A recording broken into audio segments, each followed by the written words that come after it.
Here's a cool mind reading trick you can do with just some business cards, a pen, and then anything you have at home like a napkin or a paper towel or a handkerchief. How's it going, guys? This is the Hobbyist Magic channel. My name is Michael, encouraging you to enjoy the hobby of magic, whether that be through magic trick tutorials or magic reviews. So consider subscribing if you haven't already. I also wanted to give a huge shout out to my members, my channel members, both at the supporter and insider tier. You guys are the best and I appreciate you supporting me. And if you want to get in on that, there's exclusive content at both levels, as well as some other things. So check that out if you'd like to dive even deeper with this channel. You can click the join button below. But with all that said, there will be no further interruptions from me throughout this video, so let's dive into the magic. So for this, you're obviously going to need a business card or a slip of paper, but probably something with a little bit of sturdiness for sake of the trick. You're also going to need a handkerchief. Now, the reason I put that in quotes is I know that in modern times,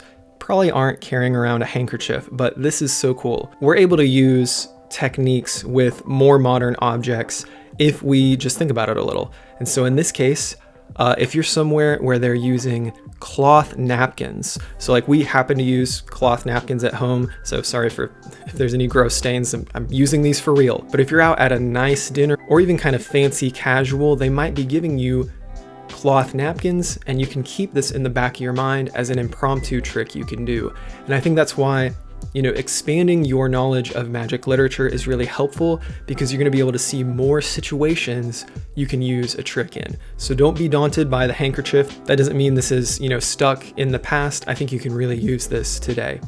And what Annemann is doing, and this is so cool what he does, along with a lot of mentalism, I think, is that you're just taking magic techniques and you're using them in a way that allows you to do something new with it. So this move that we're going to do might be familiar to you from coin magic, which he mentions in the book, but in this case, we're going to use it for mentalism. So have your audience member write something like a name or a question or a celebrity, whatever it might be, on the business card. It might help in this case to instruct them to write it like this. So maybe when you gesture to them, you say, just write a name right across there, something like that. That way it can be read in portrait mode as opposed to horizontal, okay? So they're gonna do that, and you're gonna have it face down, and then you're going to take a dinner napkin or handkerchief, whatever it might be, and you're drawing it over the card, okay? And for me, I'm left-handed, so this is, you know, maybe something you'll need to mirror, but for me, I'm gonna hold my right hand underneath,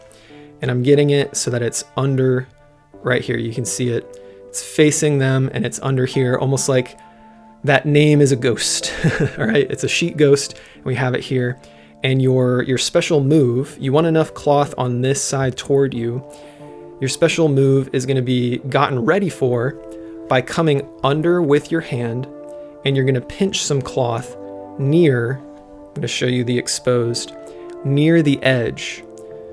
You'll see why in a moment. This will all come together, but okay, for now, kind of near that bottom left corner is where I'm pinching. And as I come under like that, I'm basically swapping hands, right? Because I was under with my right hand, now I'm under with my left hand, and I'm gonna give them a brief display of the card.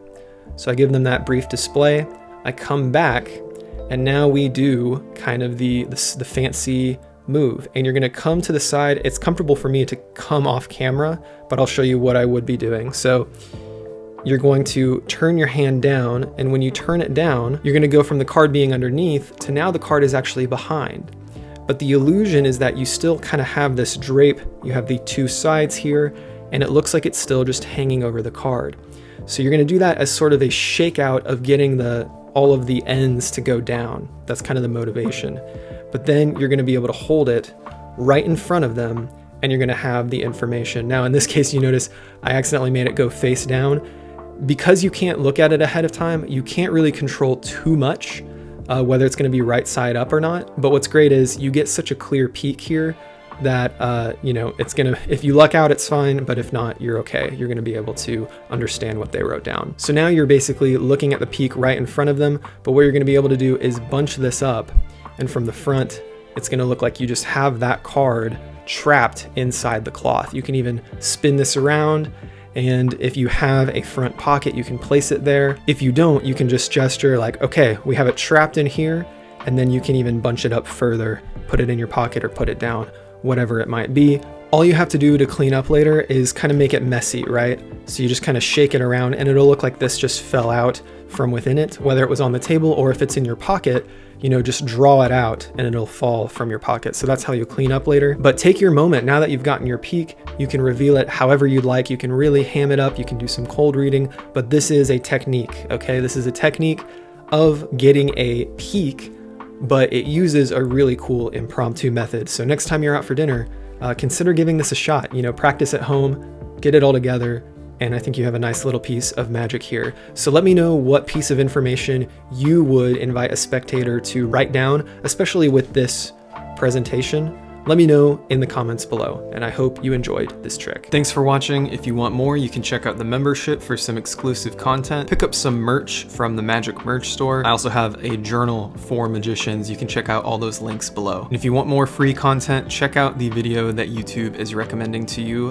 right now. And until next time, keep enjoying your magic, stay a hobbyist at heart, and I will see you guys in the next video.